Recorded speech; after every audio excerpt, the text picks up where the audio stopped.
Hoje a gente vai contar pra vocês quanto custa uma volta ao mundo.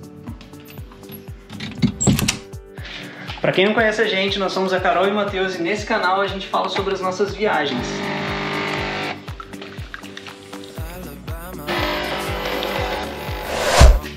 Nesse vídeo a gente vai contar pra vocês o quanto a gente gastou em uma viagem de volta ao mundo por 25 países e durante 11 meses.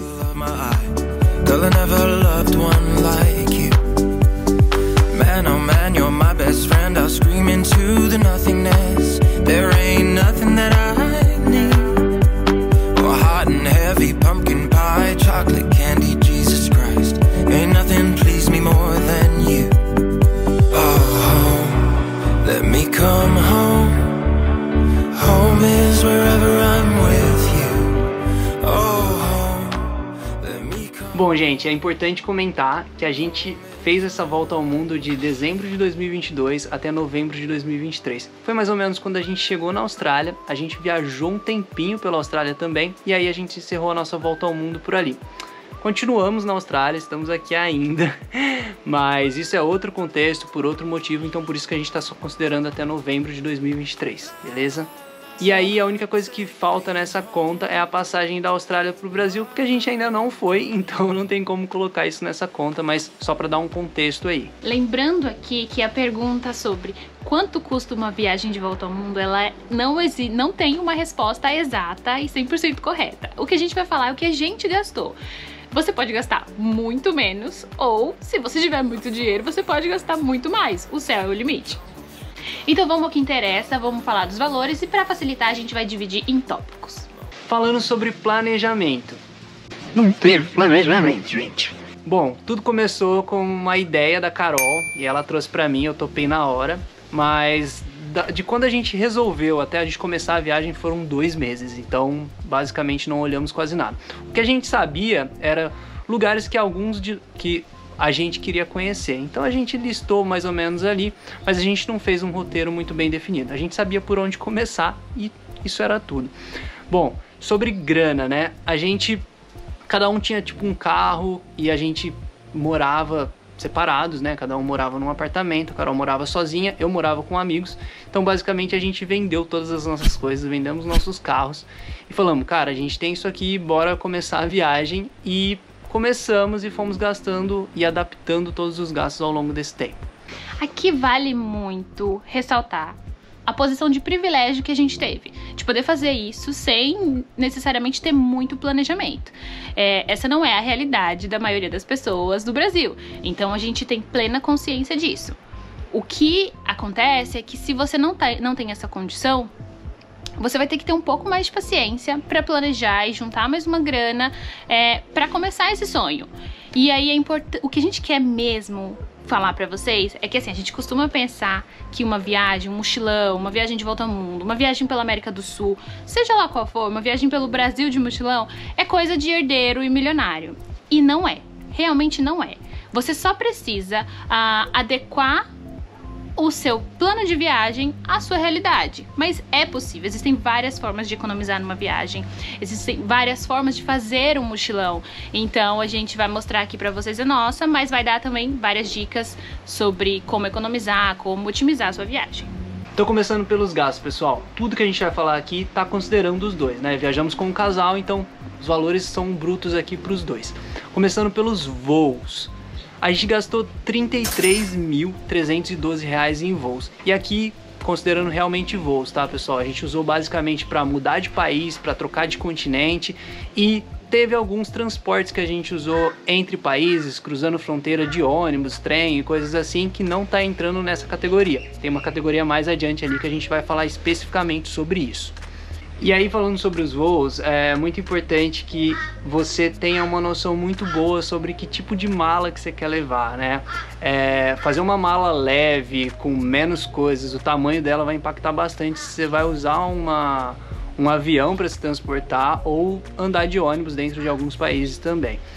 Lembrando que na Europa e na Ásia principalmente tem aquelas companhias de low cost, né? Que são valores baixos, que realmente os voos saem muito baratos, só que para você despachar uma mala, para você levar uma mala junto, você acaba gastando uma grana que muitas vezes é além do preço do voo.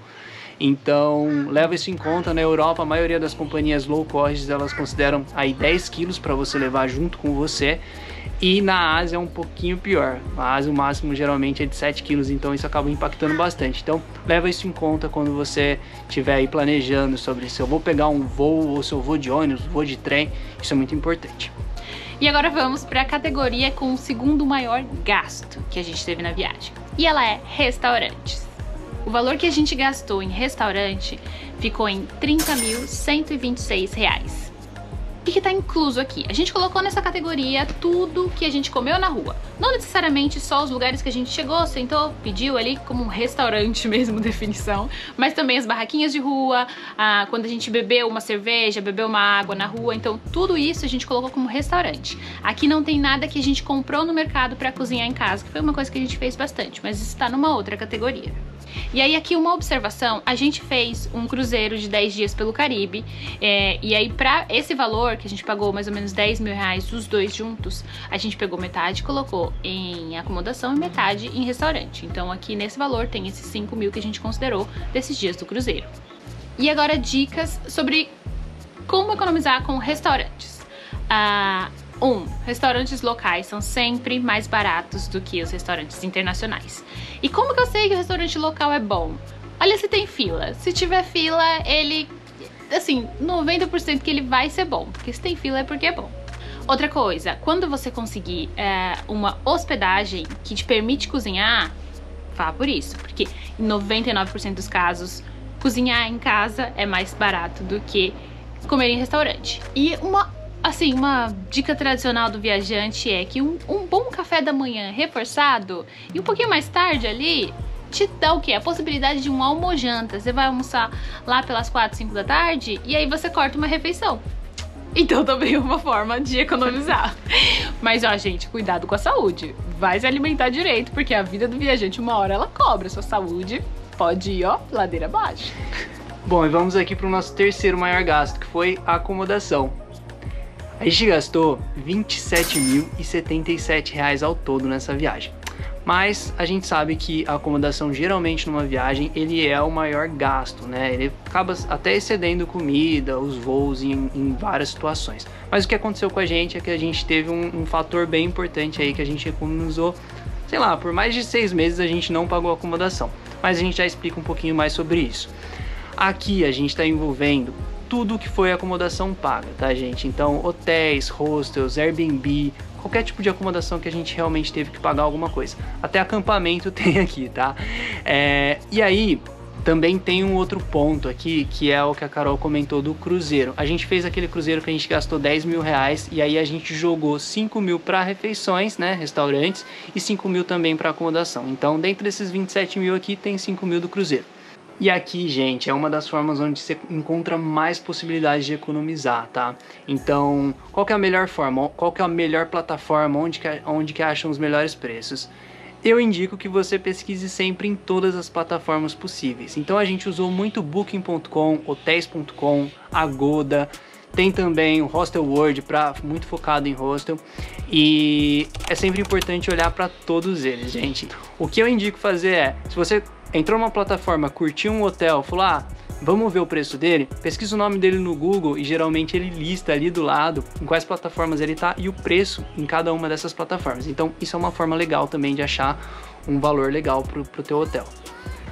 E gente, uma coisa muito importante é que não existe muito uma regra de qual que é a forma mais barata de hospedagem. Tem lugares que o Airbnb é a forma mais barata de se hospedar, tem lugares que o hostel é a forma mais barata de se hospedar, tem lugar que o hotel acaba sendo mais barato até que hostel, como é o caso da Ásia. Como a gente estava viajando de casal, em muitos lugares valia muito mais a pena a gente pegar um quarto privado de hotel mesmo, assim, que ia sair elas por elas ali comparado a um hostel que você tem que dividir com 12 pessoas e tal.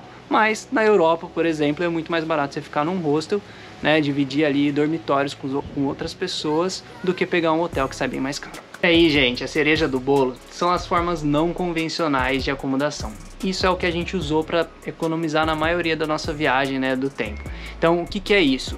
Por exemplo, a forma que a gente mais usou foi o house sitting, tá? O house sitting é basicamente uma troca, onde uma pessoa que precisa viajar e ela tem pets, precisa de alguém para cuidar, ela abre a casa dela para viajantes, né, que pegam essa casa de graça, então é uma troca ali. Enquanto eu cuido dos animais, eu fico numa casa de graça.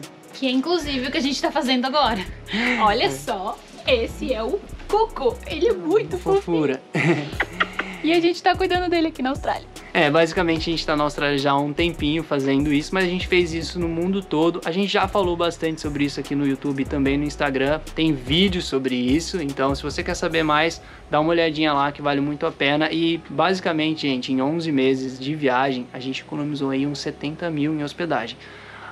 Todo o custo que vocês vão ver lá no final, né, principalmente aqui em hospedagem, seria muito diferente se não fosse o House City.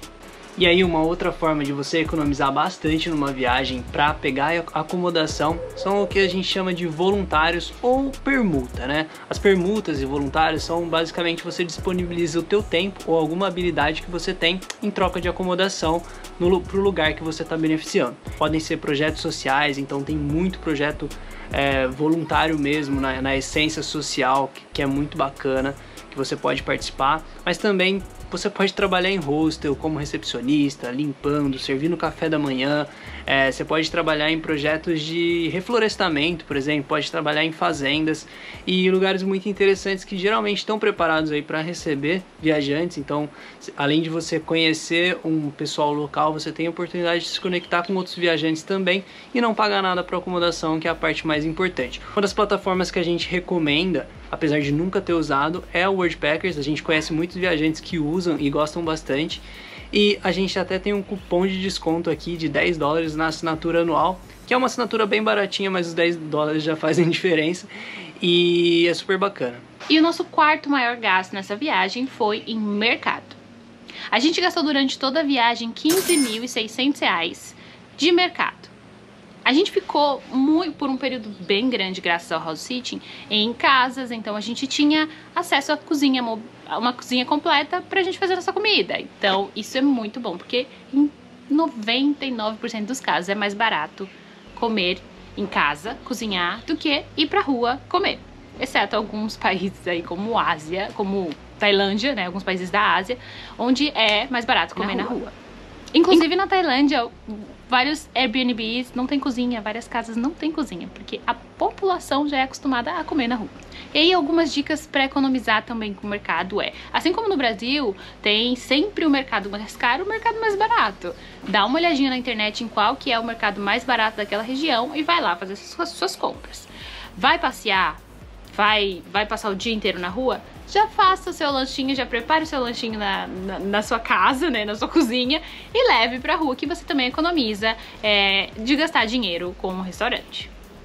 Bom, em quinto lugar chega a nossa categoria de transportes. A gente gastou R$14.750 nessa viagem toda. E aí, gente, como eu comentei, em transporte vai envolver tudo que é tipo de locomoção que a gente fez ao longo dessa viagem, sem ser o avião. Então, basicamente, ônibus urbano, ônibus para cruzar de uma cidade para outra. A gente cruzou fronteiras de ônibus também, trens, qualquer Uber vai entrar aqui também nessa categoria. Barco também, né? Principalmente ali na Ásia, a gente fez muito trajeto entre ilhas de barco. Tudo aqui tá incluso, tá, gente? Algumas dicas aí sobre transporte. Sempre que a gente precisava pegar algum ônibus de longa distância para cruzar, tipo o país, por exemplo, cruzando a Tailândia ou indo da Bélgica para a França, a gente procurava fazer isso durante a noite. Assim a gente acabava economizando aí uma estadia que em alguns lugares faz bastante diferença. Então, pegar aí ônibus que sai 8, 9 da noite, 11 da noite, chega de manhã no próximo destino, vale muito a pena, porque, por mais que você não vai descansar tão bem quanto num colchãozinho ali, vale a pena porque você acaba economizando. Principalmente se você está viajando a curto prazo, fica mais fácil. A longo prazo você vai ficando meio cansado, mas vale a pena também. Outra dica para economizar em transporte, gente, é você encontrar uma hospedagem aí bem localizada, né? Então, se você ficar mais pro centro da cidade, onde tem a maioria das atrações, você vai acabar economizando bastante ali no ônibus, no Uber e tal. Mas isso, lógico, depende de cada lugar, você vai ter que fazer as contas, né? A gente sabe que hospedagem um pouco mais afastado, geralmente é um pouco mais barato também, então tem que fazer esse cálculo aí para entender se você realmente economiza ou não. Na Europa tem uma plataforma que chama Omio. Lá eles reúnem basicamente todo tipo de transporte, até avião, mas a gente usou bastante para poder ver passagens de ônibus e trem. Na Ásia a gente usou a 12Go. A 12Go ela está presente em vários países da Ásia ali mesmo, e você consegue reservar tanto o ônibus para cruzar um país, para ir de uma cidade para outra, quanto o barco. E lá é muito legal, porque tem alguns pacotes que ele já meio que fecha. Por exemplo, se você vai para uma ilha, ele fecha o transporte de ônibus até o porto, e do porto do barco e tal. Então isso meio que já inclui tudo também, isso é bem legal. Então usem bastante a 12Go, que vale a pena.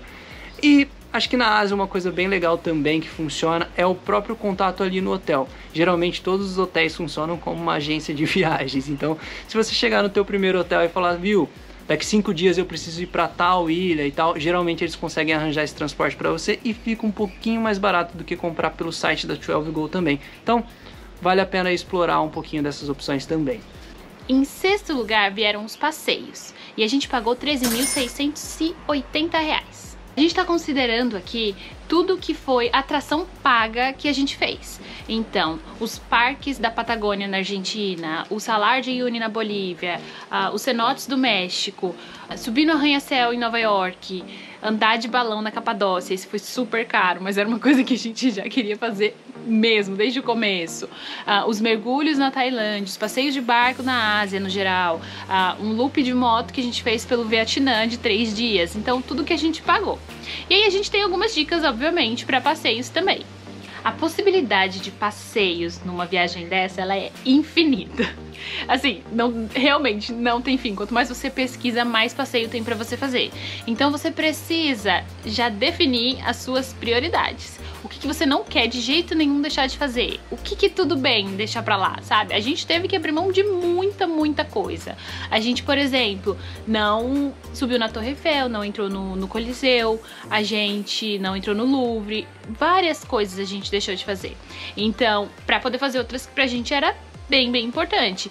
O passeio de balão na Capadócia é caríssimo, mas era pra gente inegociável, porque desde quando a gente pensou nessa ideia, tava lá como vamos fazer isso, entendeu? Então pra gente valia mais. Então, muitos lugares a gente não foi nos museus, não foi nos parques. A gente deixou passar, porque você tem que ter a consciência de que você não vai poder fazer tudo. Então, é assim mesmo e tá tudo bem, e só aceita e tenta priorizar aquilo que é mais importante pra você.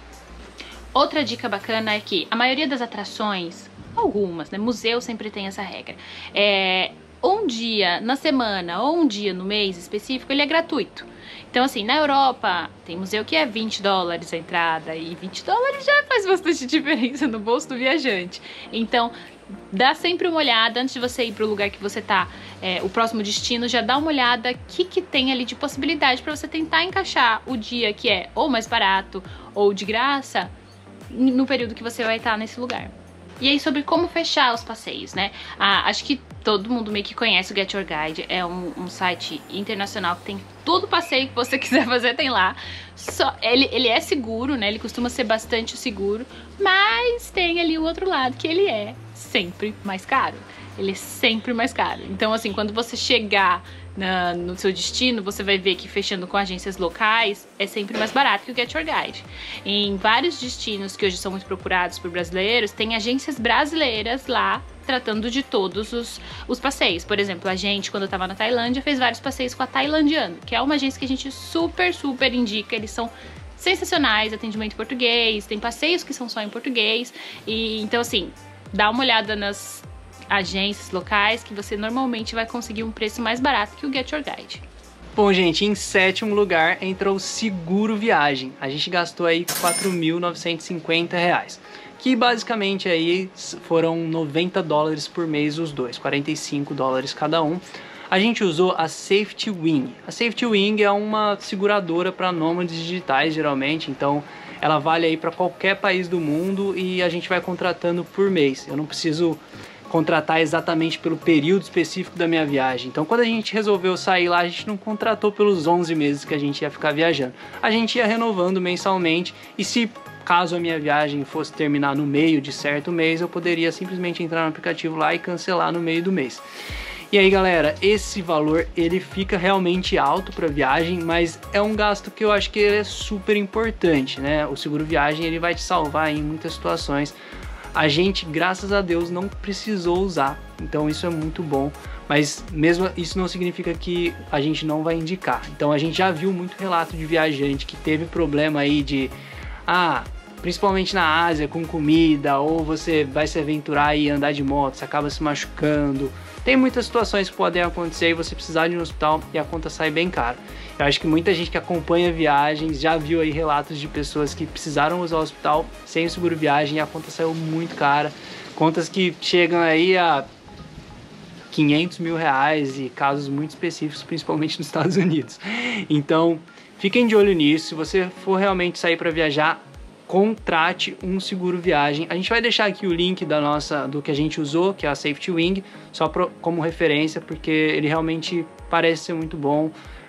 A gente pesquisou muito no começo, pessoas que já usaram indicaram bastante, então a gente também segue recomendando aí. Em 8º lugar, a gente tem uma categoria que a gente denominou como geral. A gente gastou nessa categoria R$ 4.620. E o que tem aí? Tem várias coisas aleatórias dentro dessa categoria. Por exemplo, tudo que a gente precisou comprar ou repor de roupa. Porque, por exemplo, às vezes a gente passou por lugares muito frios, lugares muito quentes, então assim, às vezes a gente foi precisando comprar um calçado ou uma roupa diferente pro lugar que a gente tava. Então, qualquer tipo de remédio. Na Ásia eu precisei muito de remédio pra não enjoar, porque a gente pegava muito barco. Na Itália a gente ficou com o carro da dona do house sitting por um mês rodando pela Itália, e aí a gente no final mandou lavar esse carro pra entregar pra ela limpinho. Que mais? Qualquer tipo de equipamento, um pau de selfie, uma ring light, qualquer coisa dessas categorias assim que não tem uma categoria grande, a gente pôs nessa geral, porque mesmo que seja coisas pontuais e que pode ser que você não gaste, você vai ter outros gastos pontuais, né? Você pode ter um gasto maior de farmácia, pontual de remédio, maior, enfim. E aí a gente achou importante passar essa parte também. Bom, gente, a última categoria, né, ao 9º lugar, fica o chip de celular. A gente gastou aí R$ 2.140 ao todo nesse tempo todo. E aí, óbvio que é muito importante considerar isso, né? Hoje você vai pra fora, a gente não consegue ficar sem internet, a gente precisa estar conectado, principalmente a gente que criou conteúdo esse tempo todo, a gente estava sempre contratando um plano. O que a gente fez? Para não precisar ficar comprando chip em todo lugar que a gente chega, às vezes tem um pouco da dificuldade da comunicação também, alguns países que a maioria da população não fala nem inglês, então acaba sendo um pouco difícil. A gente usava os eSIMs. Os eSIMs são chips virtuais, basicamente, que a gente consegue instalar dentro do nosso telefone como se fosse um aplicativo mesmo, e a gente não precisava daquele chip específico para inserir dentro do celular. Ele funciona só para algumas categorias de celulares. Eu e a Carol, a gente usa o iPhone mais recentes, então ele permitia esse uso, mas se você pretende usar isso, vale a pena ver se o seu celular é compatível também. E a gente usou basicamente duas marcas aí de eSIM que dentro desses aplicativos você consegue contratar planos para qualquer lugar do mundo. Você pode contratar tanto regionais, assim, tipo um chip que funciona em toda a Ásia, um chip que funciona em vários países da Europa específicos, ou um país específicos, e aí o valor vai variando ali também. A gente usou dois aplicativos. O primeiro, que é o Airalo, foi muito bom no começo e tal, mas aí ao longo do tempo a gente descobriu sobre a MobMatter. A MobMatter tinha uns preços um pouquinho mais interessantes e a gente acabou usando bastante também. Ambos os aplicativos a gente tem código de indicação, então eu vou colocar aqui os dois também para vocês, né? Quem for viajar e quiser contratar um eSIM no exterior, vale muito a pena usar, porque tipo, são descontos aí de $3, $5, que no fim das contas faz diferença. A gente acaba ganhando também um cashback ali, então vale super a pena, é bom para todo mundo. E agora vamos pro valor total do quanto custou a nossa viagem. Lembrando que 11 meses de viagem, 2 pessoas, 25 países, 5 continentes. Cara, eu nem acredito que esse momento chegou. A gente de fato, a gente não fazia ideia que ia gastar esse valor todo. Não sei se vocês acompanharam aí de acordo com as categorias, mas tem a colinha aqui, o valor final foi R$ 146.260. O que é para dois aí, 73.170. Mas lembrando que se você for fazer uma viagem sozinho, talvez não seja exatamente esse valor, porque tem toda aquela questão de hotel, refeição que você divide e tal. Questões. Então assim, gente, isso foi a nossa viagem, foi a nossa Mas experiência. o que vocês acharam? Comenta pra gente se vocês acharam que é muito, que é pouco, que achou que ia ser mais. Olhando assim no total, parece bastante dinheiro. Mas é um ano todo, né, gente? Então... Tudo que a gente viveu, tudo que a gente fez, se você perguntar se tivesse a mesma oportunidade de fazer tudo de novo e depois ficar sem nenhum centavo, eu ia fazer tudo de novo. Só que o tudo de novo agora a gente faria para lugares diferentes. Com certeza, né? Mas assim, cada centavo que a gente gastou, eu sinto que o meu coração tá tranquilo com isso, porque a gente viveu a melhor experiência da nossa vida. Com certeza. E aí comenta pra gente aqui, coloca nos comentários o que vocês acharam, se tem alguma outra dúvida sobre qualquer tema algum relacionado gasto que a gente à esqueceu viagem. de colocar aí, né? Mas eu acho que a gente tá tudo aí, mas basicamente... E é isso, a gente encontra vocês no próximo vídeo. Valeu, muito obrigado por terem assistido até aqui. Se vocês curtiram mesmo, né? Curtir, se inscrever no canal, porque a gente quer continuar criando conteúdo aqui sobre as nossas viagens, porque vem coisas novas também, É uma coisa né? que a gente gosta mesmo de fazer.